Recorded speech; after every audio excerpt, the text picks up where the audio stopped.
Hello and welcome to In Simple Terms with Satish. Today, let's understand why World Cup tickets feel impossible to buy. Picture the moment. This is not just another match. It might be your country, your favorite player, or the one World Cup game you may ever see live. Travel plans are forming, friends are waiting, your card is ready, you click a seat, and it disappears before checkout. That feels unfair, almost personal, but technically it is a global scarcity system trying to decide who gets a permission token. A World Cup ticket is not just a product in a cart. It is a digital right to enter one stadium for one match under rules about ownership, transfer, price, and validation at the gate. Start with the hard constraint. Servers can scale, but the stadium cannot. For one match, there may be tens of thousands of seats, while demand can come from millions of fans, sponsors, hospitality buyers, national associations, media, resale platforms, and people trying to flip tickets for profit. So the first engineering problem is not checkout, it is allocation. Who enters the buying flow, who holds the seat, how long that hold lasts, and how the system stops one buyer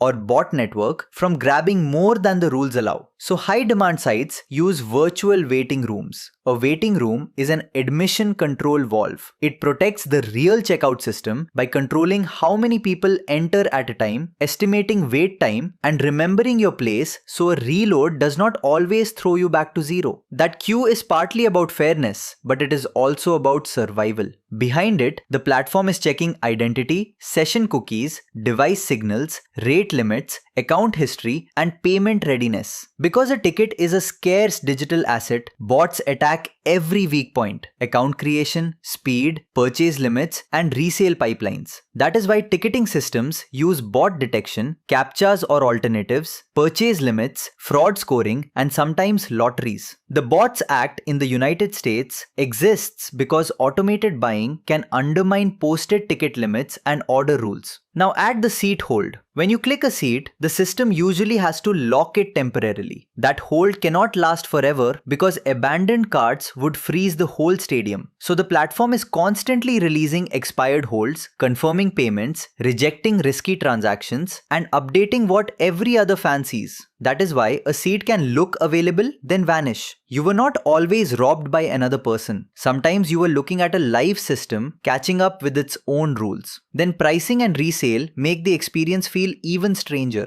Prices can vary by phase, category, opponent, city, knockout round, and resale demand. Official allocations, hospitality packages, and resale listings may be different pools with different rules. So two fans can look at the same tournament and feel like they are seeing different worlds. Then comes the trust layer. A modern ticket is usually tied to an account, transfer rules, a mobile app, a changing barcode or QR code, and a gate scan. That helps reduce copying, but it also makes resale more complex. If a seller lists a ticket they do not really control, or a transfer fails near match day, the buyer can be left with money spent, travel booked, and no valid entry. That is why recent World Cup ticket crinkles are not only about price, they are about fulfillment. Did the ticket actually exist? Did it transfer? And will the gate accept it? So the frustration has 5 layers: fixed seats, metered entry, bot defense, temporary inventory locks, and resale trust. Here is the mental model. Buying a World Cup ticket is not like buying a movie ticket. It is more like trying to reserve a tiny piece of a global event while a queuing system, a fraud system, a payment system, a resale market, and a stadium gate all have to agree. In simple terms, World Cup tickets feel impossible because the page looks like shopping, but the backend behaves like controlled access to a once-in-a-lifetime event. The button says buy, the system is asking who can fairly, safely, and verifiably get through the gate. If this helped you understand the topic in simple terms, follow or subscribe to In Simple Terms with Satish and share this episode with one friend who likes technology. I will see you in the next episode.